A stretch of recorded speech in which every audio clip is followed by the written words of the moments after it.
生的智慧如此美麗，在浩瀚宇宙裏散發光輝。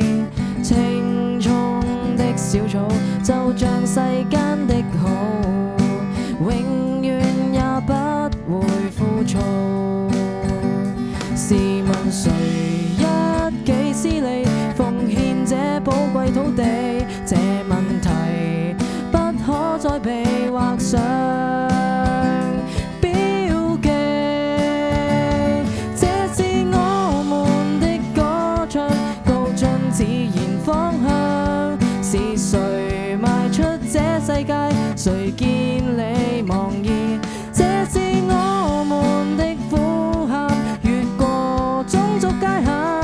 誰割賣了這世界，將光譜瓦解？Oh yeah！